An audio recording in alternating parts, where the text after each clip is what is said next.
कर लो बात। कैसे भगवान कृपा करेंगे? राम को रामा कर दिया, कृष्ण को कृष्णा कर दिया, योग को योगा कर दिया।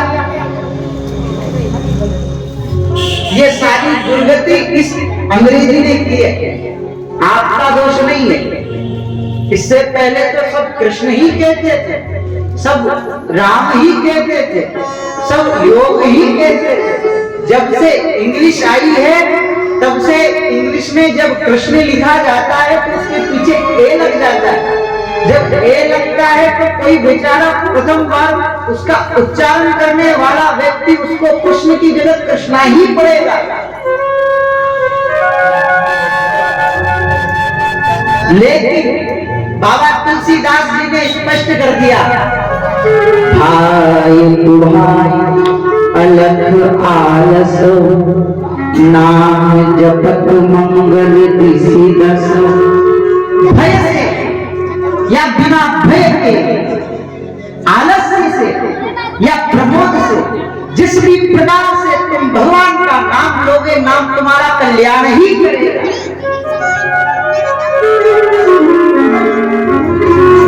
कृष्ण कहो, कृष्णा कहो, भगवान तुम्हारी भावना देखता है, मन देखता है, वो सब जगह है, प्रत्येक प्राणी में है, प्रत्येक कण में है। अहो मणियाम महतो मणियाम, चींटी के पेड़ के घूंघट की आवाज भी भगवान को सुनाई देती है तो हाथी के गले में बना घंटी की आवाज भी भगवान को सुनाई देती है। वो सब सुनता है। तुम लाखों श्रृंगार कर लो तब भी उसे पता है कि ये कैसा है। तुम कुछ न पहने तब भी उसे पता है कि ये कैसे है।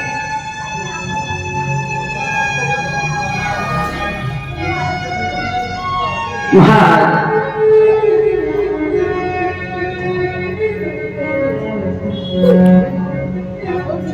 प्रसंग चल रहा था कल, वेदव्यास जी महाराज एक दिन चिंता से, हम गाते हैं जिसे गीत कहते हैं, लेकिन प्रभु जिसे गाते हैं उसे गीता कहते हैं।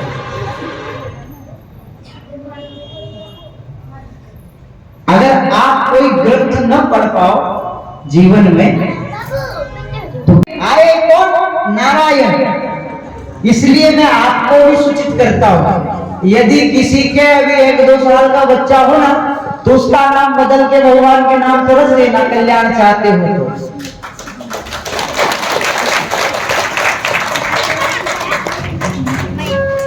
क्योंकि यदि मिट्टी का बर्तन बनाया है तो कुम्हार उसमें मिट्टी जब ही लगा सकता है, टूट तभी सही कर सकता है जब तक वो मिट्टी गीली है। जब आग पर वो पक जाएगा और उसमें छेद रह जाएगा, फिर कुम्हार सोचे कि इस पे मिट्टी लगने वाली नहीं है।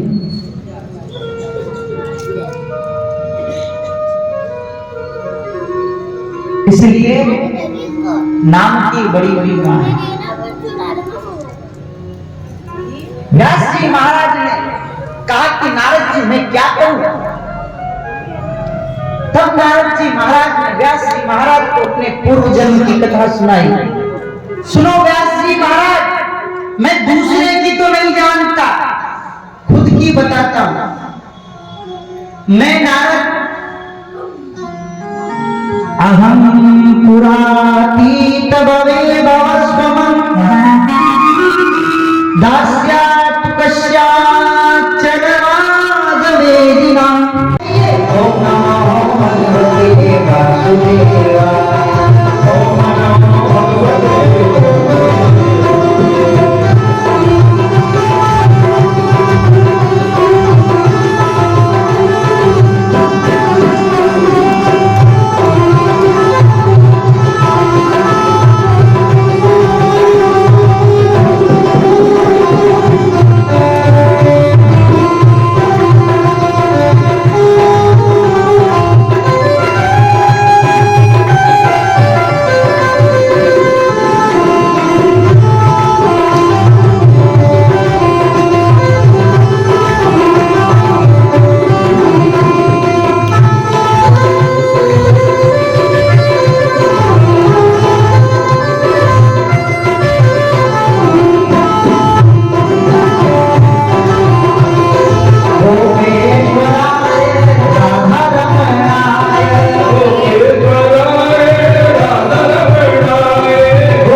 वाचन कौन करे? किसी कवि ने कोई कविता लिख दी लेकिन उसे गाना न आता हो, उसे पढ़ना न आता हो, समस्या खड़ी हो जाती है। मैंने यदि कोई कविता लिखी है, व्यास जी कहते हैं कि मैंने यदि ये बात लिखी है और मैं ही इसका वाचन करूंगा तो लोगों में गलत संदेश जाएगा कि देखो खुद ही वाचन करने लग गया। मेरे पुत्र सुखदेव से बढ़कर इस जगत में कोई श्रोता ऐसा वक्ता नहीं है, लेकिन उसे कैसे बनाया जाए? वे तो जाकर के वन में भगवान की तपस्या कर रहा है, दूसरी बात दिगंबर है। भागवत की कथा दिगंबर कर नहीं सकता। दिगंबर मना होता है कि जिसके चारों दिशाएं जिसका वस्त्र हो वो दिगंबर कहलाता। नारद जी महाराज, व्यास जी महाराज ने अपने शिष्यों को बुलाया, शिष्यों को बुला करके 2 श्लोक रटा दिए और कहा कि जाओ जाकर के ये दोनों श्लोक बारी बारी सुखदेव के सामने गाना। सुखदेव तुम्हारे साथ आ जाएगा। शिष्यों ने ऐसा ही किया, एक शिष्य को एक, दूसरे को दूसरा श्लोक रटा दिया। शिष्य झाड़ियों में जाकर के भागवत के सुंदर श्लोकों को गायन करने लगे।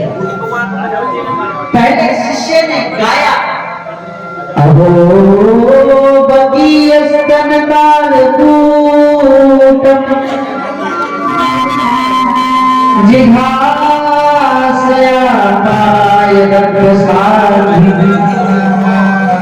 लेभे धात्री गीतां तनोन्यं कं वा दयालुं शरणं व्रजे। पूतना भगवान को अपने स्तनों पर विष की बेल लगा करके आई थी माता। दूध पिला करके भगवान को मारना चाहती थी, लेकिन भगवान इतने दयालु है कि उस पूतना को भी धात्री की गति दे दी। बड़े ध्यान से सुनना, यहाँ पर धात्री शब्द आया है, मातृ शब्द नहीं आया है। कुछ लोग कहते हैं कि माता की गति दे दी, माता की गति नहीं दी। ध्यान से सुनना, धात्री की गति दी है। धात्री कौन होती है? जो दाई माँ होती है ना, उसको धात्री कहते हैं। पहले गांवों में दाई माँ होती थी, किसी माता को पुत्री होनी होती थी तो वो 6 महीने पहले इसके घर पे जाकर रहने लग जाते थे कि कब इसको पुत्र हो। तो सारी रखरखाव, सारा देखभाल उस गर्भवती महिला की माता की भी करती थी। तो यहाँ भी यशोदा के पास भी धात्री थी। भगवान ने धात्री की गति पूतना को दे दी। इतना दयालु कौन है? सुखदेव जी ने पहला श्लोक सुना। पहला श्लोक सुनते सुखदेव जी की तो समाधि टूट गई महाराज। इतना दयालु कौन? फिर सोचा कि होगा, मुझे क्या मतलब, मुझे तो परमात्मा से मतलब है। इतने में शिष्यों ने दूसरा श्लोक गा दिया, बरभापीरम नटवर वपु कर्णयो कर्णिकार विभ्रदवासः कनककपिशं वेदयन्ति क्षमा रत्नांगे वरदसुदयो गोपिका गोपवन्दै गन्धारण्यं सपदं प्रादिशन्ति।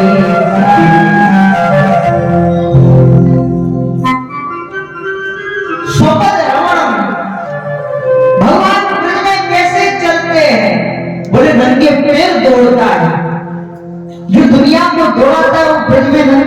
जोड़े। माता यशोदा ने भगवान को बुलाया, भगवान से कहा कि बेटे तुम्हारे ये नन्हे नन्हे पैर, कोमल कोमल चरण, तुम नंगे नंगे ब्रज में दौड़ते हो, कभी कोई कंटक लग जाएगा, तुम्हें क्या करूंगी? भगवान ने कहा कि भैया मैं नंगा नहीं दौड़ता, अब आप ही बताओ भैया, किसी ने अपनी पलकें बिछाड़ की हो, किसी ने अपने हाथ बिछाड़ के हो, किसी ने अपना मन बिछा रखा हो, मुझ कृष्ण को तो इस ब्रज में उल्टा चलना चाहिए महाराज। मैं नंगे पैर चलता हूं ये भी भूल करता हूं, मुझ कृष्ण को तो इस ब्रज में सिर पे बल चलना चाहिए। भगवान ब्रज में सुपद रमण करते, भगवान का कितना अच्छा श्रृंगार है।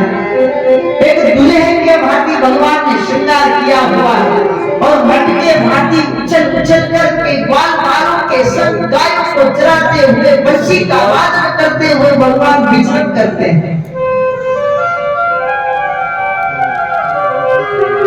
कनेर का पुष्प इस कान से जब भगवान उछलते थे, इस कान से उछल करके ऊपर जाकर के इस कान पर आ लगता, इस कान से उछल करके इस कान पर आ लगता, अपनी 9 उंगलियों को 10 उंगलियों को बंसी के सुर में वादन करते हुए भगवान बजाते हुए चलते हैं। जिस बंसी के सुर का वादन सुनकर के सारी गोप वाला मोहित होकर के भगवान के पीछे चलना, ऐसा सुंदर भगवान का श्रृंगार।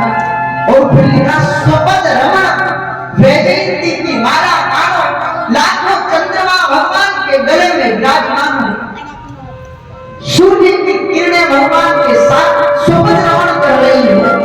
जब भगवान बंसी का सुर छेड़ते तो यूं लगता कि मानो सूर्य की किरणें ही बंसी के सुर में जाकर के मिलकर के घर घर पहुंच रही हो महाराज। इतना सुंदर भगवान का श्रृंगार है। जैसे ही ये श्लोक सुखदेव के कानों में पड़ा वो तो समाधि उमाधि सब भूल गए। दौड़ पड़े, कौन हो ये, कौन है ऐसा जो ऐसा सुंदर है? सुंदर होना एक अलग चीज है, के साथ साथ दयालु होना बहुत बड़ी बात है। कोई सुंदर है तो दयालु नहीं है, यदि किसी में दया है वे सुंदर नहीं है। सुखदेव ने जब श्लोक सुने महाराजों की तो समाधि टूट गई। शिष्यों के पास सुखदेव जी गए और उन्होंने कहा और गाओ और गाओ और गाओ। सुखदेव जी से शिष्यों ने कहा कि हमारे पास तो 2 ही श्लोक है, आप चलिए हमारे गुरुदेव के पास, उसके पास 18,000 श्लोक थे। सुखदेव जी शिष्यों के साथ गुरु के पास आए, पिताजी को देखा, सुखदेव गले लग गए। व्यास जी महाराज ने 3 बार श्रीमद् भागवत कथा का रसपान श्री सुखदेव जी को कराया। प्रथम बार जब कथा का रसपान सुखदेव को कराया और फिर पूछा कैसी लगी, तो कहा कि अभी तो केवल मन तक आई है। दूसरी बार जब कथा का रसपान कराया, पूछा कैसी लगी, कि अभी तो केवल हृदय में आई है। दूसरी बार कराया तो कहा कि अभी अब जाकर के दिमाग में आई है। तीसरी बार जब कथा का रसपान कराया और पूछा कैसी लगी, कहा कि पिताजी अब तो नस नस में समाई है।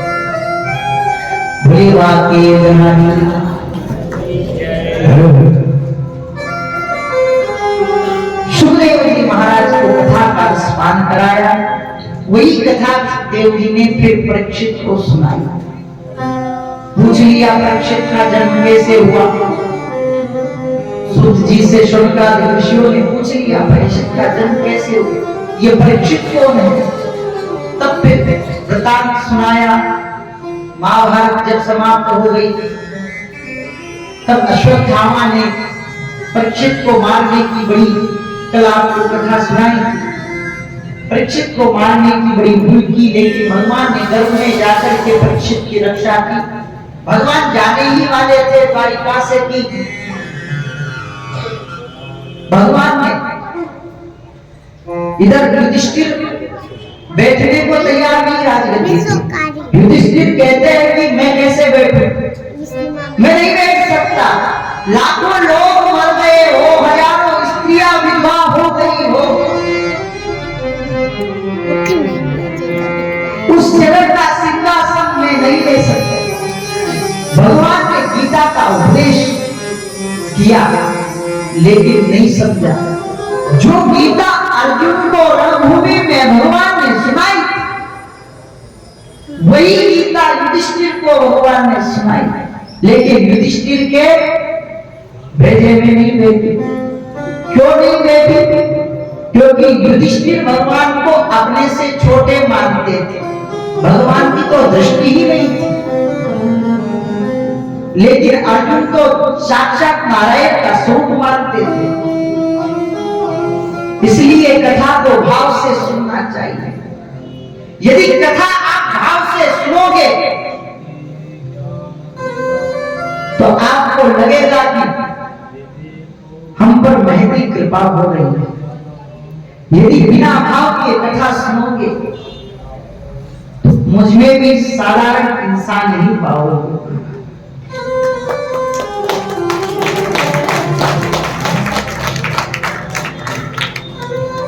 युधिष्ठिर को लेकर, पांडवों को लेकर भगवान श्री कृष्ण भीष्म पितामह के पास गए। भीष्म पितामह सैया पर लेटे हुए थे। उत्तरायण में आकर भगवान खड़े हो गए।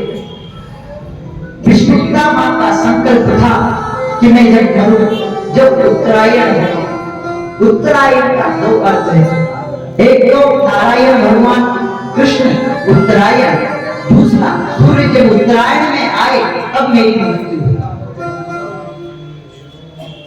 महाराज भीष्म पितामह के सामने जब पांडवों को लेकर के भगवान पहुंचे, भीष्म पितामह सरसैया पर लेटे हुए और महाराज भगवान कहते हैं कि भीष्म पितामह मैं पांडवों को लेकर के आया हूं, आप कुछ उपदेश कर दीजिए। भीष्म पितामह हंसे और हंस करके कहते हैं कि भगवान तुम स्वयं नारायण हो, आपको आदेश करना चाहिए, मैं क्या आदेश करूं? मैं तो बस तुम्हारे दर्शन के लिए रुक रहा था, बस दर्शन करके आपने जाना कि नहीं, अभी तो आपको उपदेश करना है। भीष्म पितामह ने युधिष्ठिर को राजधर्म, कर्म धर्म, सब प्रकार से सबकी शिक्षा दी। जब राजधर्म की बात कर रहे थे तो द्रौपदी हंस पड़ी। द्रौपदी हंस पड़ी तो भीष्म पितामह बोले कि द्रौपदी क्या बात है बेटा, मैं यहां पर उपदेश दे रहा हूं, तुम हंस पड़ी। द्रौपदी डर गई।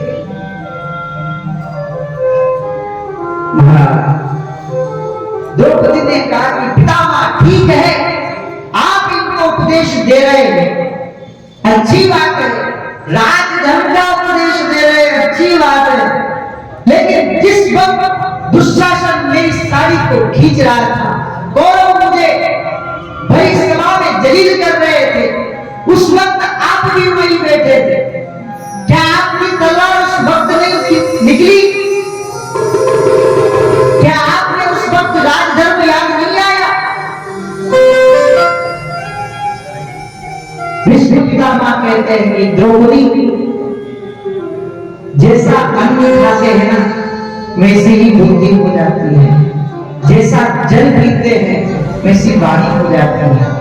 मेरे रक्त में कौरवों के खाए हुए अन्न का जो रक्त रक्त बना था, उस रक्त के कारण मैं बोल नहीं पाया। अन्न के कारण बना हुआ रक्त मेरे अंग अंग से निकल गया, तब मैं तुम्हें उपदेश दे। भगवान श्री कृष्ण का दर्शन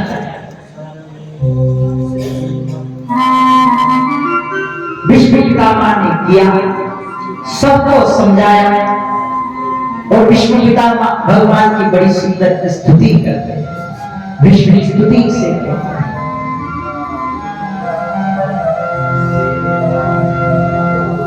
इति मति रूपकल्पिता विकृष्णा भगवत साधनम पुंगवे स्वसुखम पगते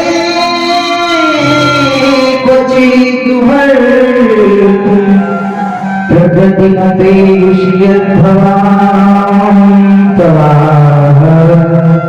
त्रिभुवन कमलम तमालवनं रविकलगौरवराम्बरं दधामि वपुरकमलामृताम्बुनाभे विजय सखे रतिस्तु मे नवमध्या।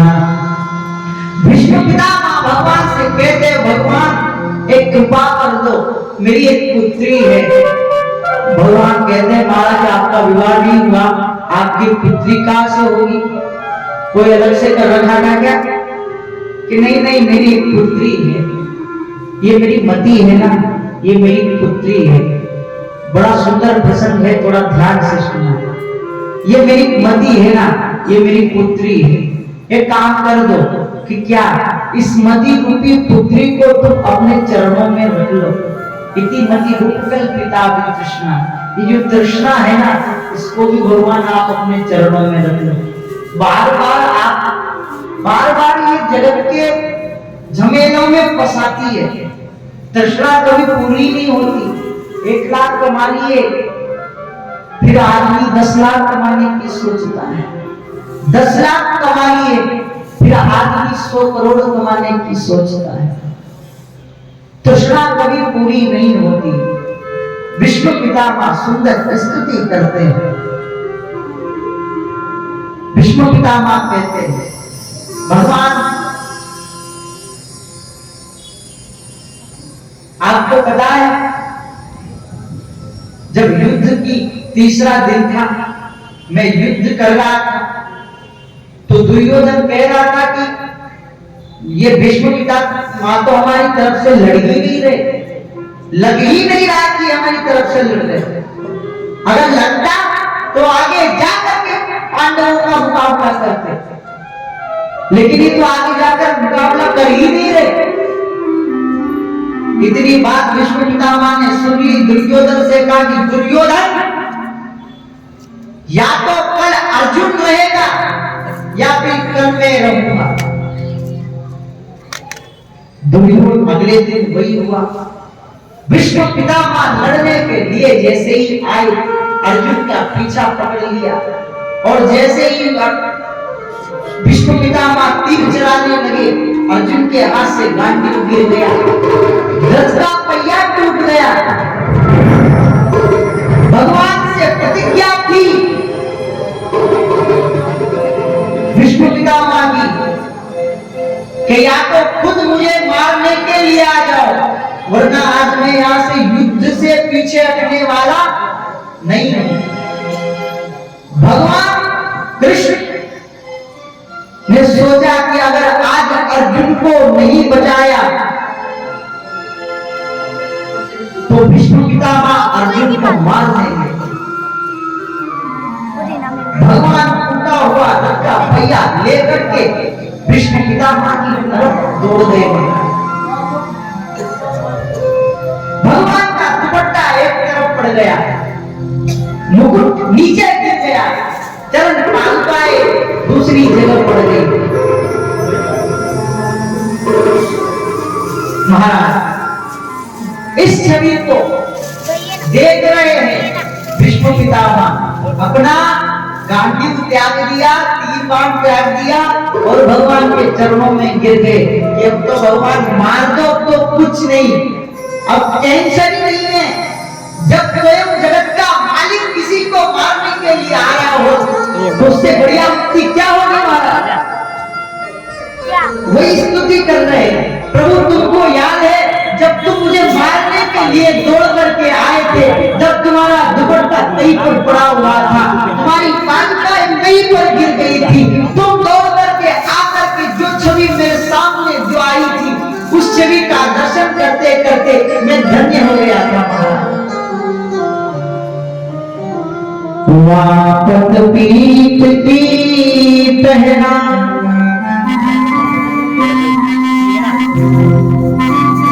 कर घर चक्र चरण की भावना नहीं विसरत भगवान, रथ से उतरिया तुरी है रजरत गज की लपटा, मानो सिख से निकलो तो करना स्वामी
बड़ी स्तुति की। स्तुति करने के बाद भगवान ने चरण धज देकर के विष्णु पितामह का मोक्ष कराया। विष्णु पितामह का मोक्ष होने के बाद भगवान द्वारिका चले गए। इधर परीक्षित का जन्म हुआ।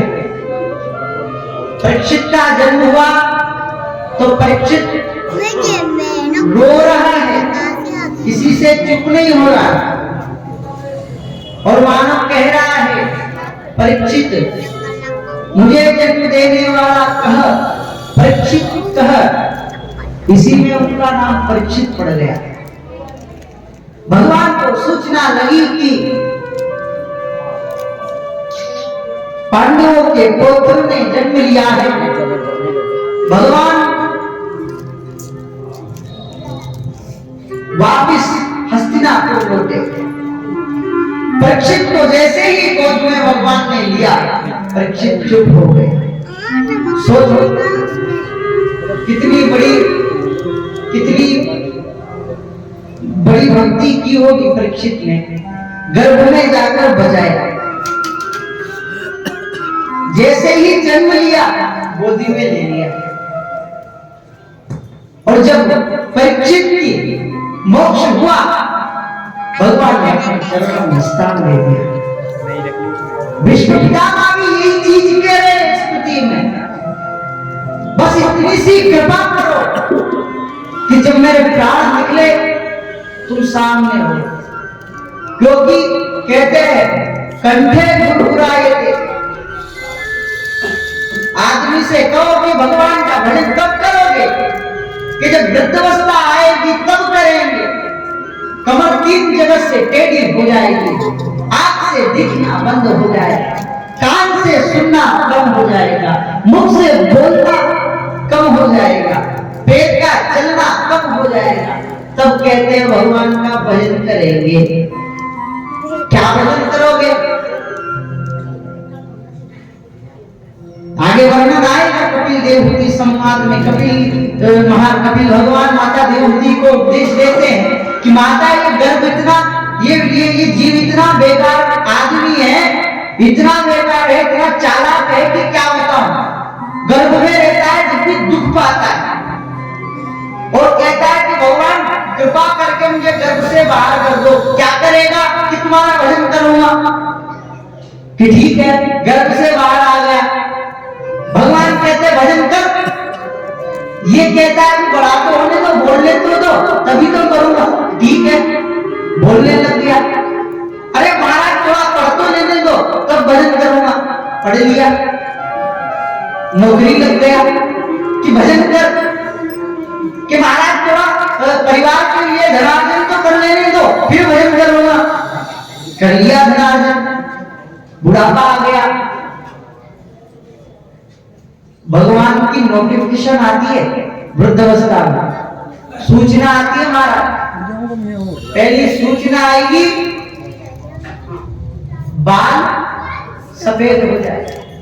राजा दशरथ एक दिन अपनी सभा में बैठे थे। बैठे बैठे उनका मन हुआ कि मैं देखूं मेरा चेहरा कैसा लग रहा है। कांच मंगवाया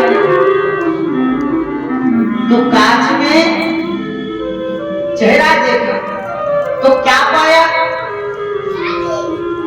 कि कर्ण समीप देखे शीत केसा, कान के पास में के बाल सफेद पड़ गए। माना सबसे पहला संदेश भगवान के पास जाने का। हाँ, राजा दशरथ ने देखा कि कान के पास के बाल सफेद पड़ गए। अब राजगद्दी भगवान को देना चाहिए, राम को संभला देना चाहिए। महाराज ये पहला भगवान का संदेश है। दूसरा संदेश आंखों से कम दिखना हो गया, चश्मा लगा लो, बढ़िया नंबर। अच्छा, जब पहला संदेश आया तो लोगों ने कहा कि कोई बात नहीं, तो क्या बोलते उसको, बाल में लगाने की, जोर से बोलो। हाँ, वो लगानी, बाल काले हो गए, फिर जवान हो गए। ठीक है। दूसरा संदेश आया, आंख से कम दिखना बंद कर दिया। डॉक्टर के पास गए, डॉक्टर ने कहा 3 नंबर का चश्मा लगा लेना, अच्छा दिखेगा, पहले से मोटा दिखेगा। ठीक महाराज। फिर कान से सुनना कम हो गया, डॉक्टर के पास जाकर के मशीन लगवाता। ठीक महाराज। कमर टेढ़ी हो गई, डॉक्टर के पास फिर गए, डॉक्टर ने पट्टा बांध दिया। आता है ना, बेग होता है तो उसको बांध देता है डॉक्टर, कुछ दिन बांध करके रखो, अच्छा हो जाएगा। वो बांध दिया। भजन करता नहीं करता, भजन क्यों करे? नहीं करना। फिर दुखना चालू हो गए, घुटने दुखना चालू हो गए, भजन कर नहीं करता। फिर अंत में तो घंटी नहीं बजती, डायरेक्ट घंटा बजता है, बुलवा के हरि लाल की जय हो। फिर एक नोटिफिकेशन धीरे से आती है, टीवी देखता देखता इंसान प्रभु के पास चला जाता है। भगवान का भजन तो बचपन से ही, मैं ये नहीं कह रहा कि संसार का काम मत करो, परिवार को चलाना भी सबसे बड़ा धर्म है। दो व्यक्तियों के भोजन की व्यवस्था करना सबसे बड़ा धर्म है, सबसे बड़ी सेवा है। यदि आपके ऊपर आपके परिवार में 4 व्यक्ति है और आप उनका खर्चा चला रहे हो तो ये भी बहुत बड़ा धर्म है। आप उनकी सेवा ही कर रहे हो। कमा करके किसके लिए लाते हो? 4 लोगों के लिए लाते हो, तो ये भी सेवा ही है। मानव की सेवा नारायण की सेवा सबसे बड़ी बात। लेकिन मानव के साथ साथ नारायण का भी भजन जैसे समय मिले वैसे ले लो। नारद जी महाराज चले गए भगवान के पास, भगवान बताओ आपका सबसे बड़ा भक्त कौन है? नारद जी ने कहा, भगवान ने कहा कि देखना पड़ेगा लिस्ट में। भगवान ने लिस्ट निकाली, लिस्ट में देखा एक नाम लिखा हुआ था रामदास। बोले नारद आगे? हाँ ठीक। अब नारद ये बताओ कि मेरा नाम कितनी बार है? कि प्रभु कटोरे का तेल एक बूंद नहीं गिर जाए इस डर के मारे एक बार भी नाम नहीं। ये संसार क्या है? वही कटोरा है। ये संसार की बातें क्या है? वही तेल है। इस कटोरे और इस तेल के चक्कर में, इसको संभालने के चक्कर में हम भगवान का नाम लेना भूल जाते हैं। यही तो संसार है। बोलिए बाल कृष्ण लाल की। ताली बजाएंगे हम तो आनंद के साथ।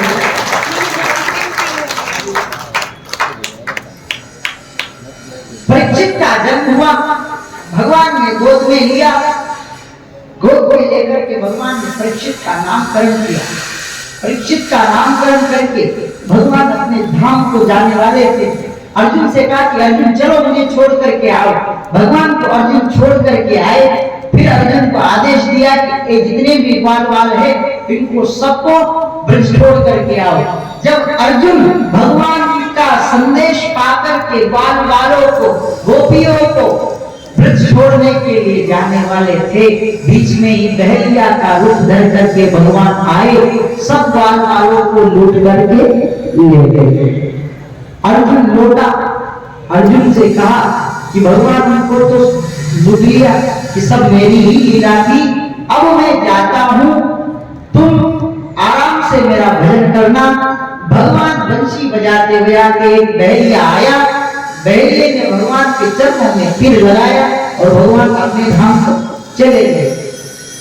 इसका मतलब ये मत सोचना कि महाराज ने कथा आधी पूरी कर दी, नहीं, अभी तो कथा और बाकी है। ये तो प्रसंगवश भगवान यहाँ पर आए हैं इसलिए। हाँ, ये क्लाइमैक्स है। इस प्रकार आप कोई मूवी देखते हैं ना तो उसमें क्या होता है कि जो पीछे की चीज है ना वो पहले बताई जाती है और पहले की चीज बीच में बताई जाती है, तब जाकर के आदमी को आनंद आता है। कथा में भी आनंद आने के लिए भगवान को पहले अब क्या होगा, अब क्या होगा। माता आप सीरियल देखती है ना तो उसमें वो जो मस्त चीज दिखानी होती है ना उसको जान करके काट करके कल दिखाते। क्यों दिखाते?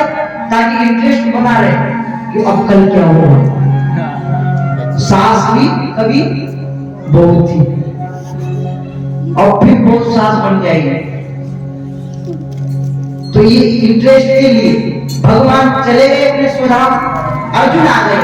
अर्जुन हस्तिनापुर आकर के अर्जुन के चेहरे का तेज क्षीण हो गया।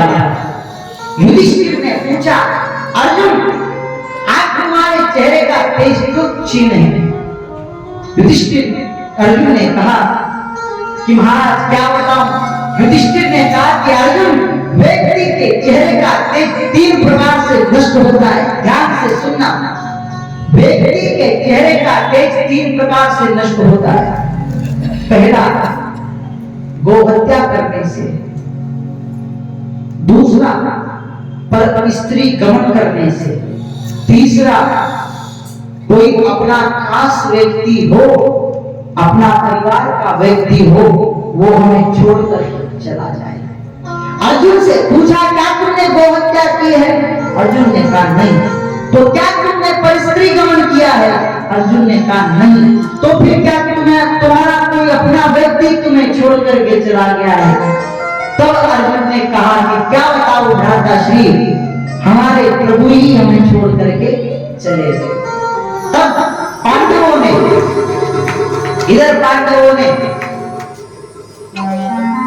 योजना बनाई कि अब हमें भी चलना चाहिए। पांडव स्वर्गारोहण की यात्रा के लिए निकल गए। विदुर जी ने धृतराष्ट्र को समझाया। धृतराष्ट्र भी यात्रा के लिए, संन्यास के लिए चले गए।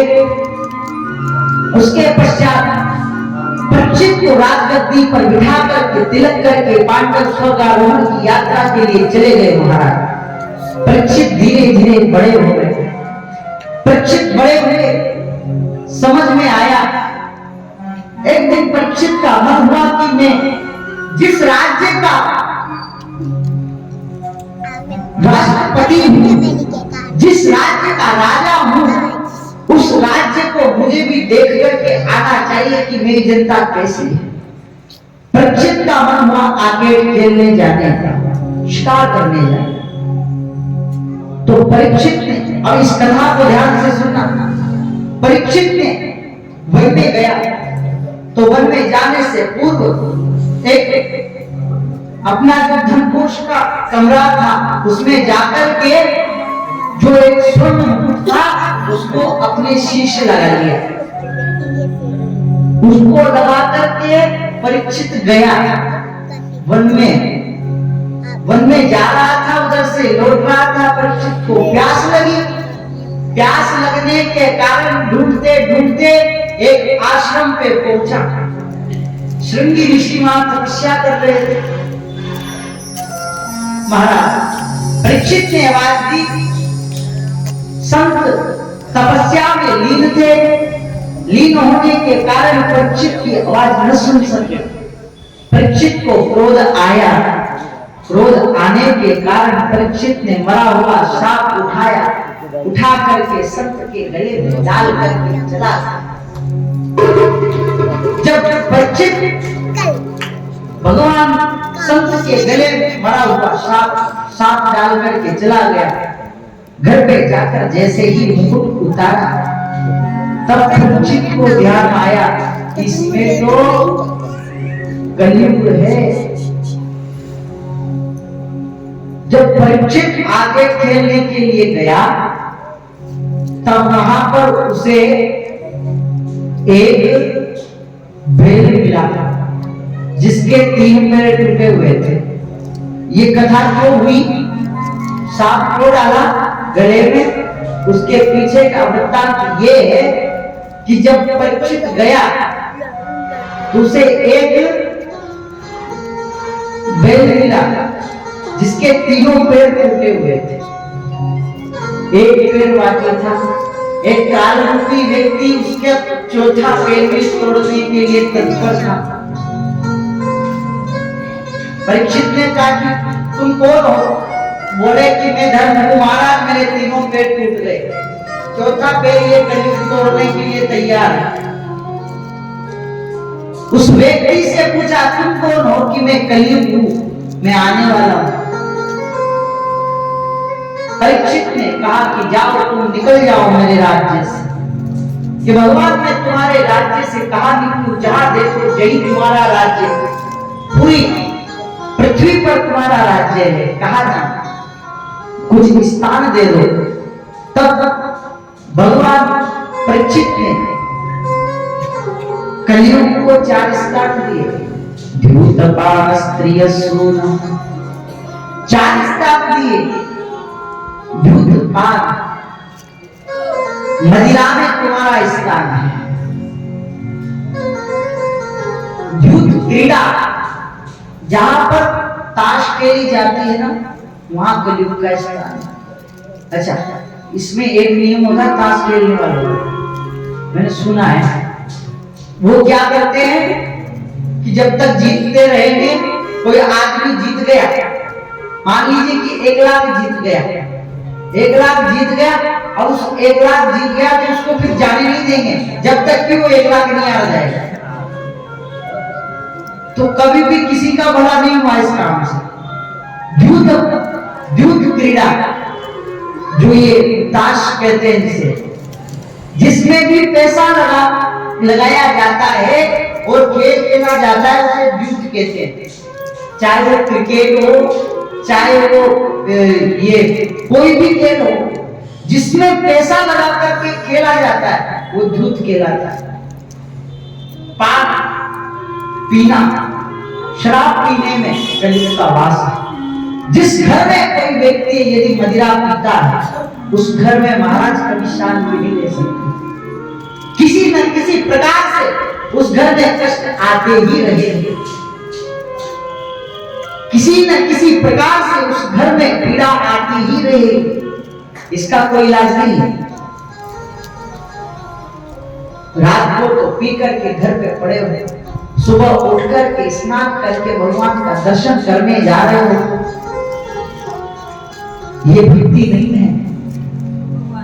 या तो भगवान को भक्ति को करो या फिर पीने में ही मस्त रहो। दोनों में से एक काम हो सकता है। द्यूतपान स्त्रीय सून, तीसरा स्थान कलयुग को दिया। जो व्यक्ति स्त्री का सम्मान नहीं करता है, स्त्री के साथ गलत कार्य करता है, पर स्त्री गमन करता है, वहां भी कलयुग का वास है।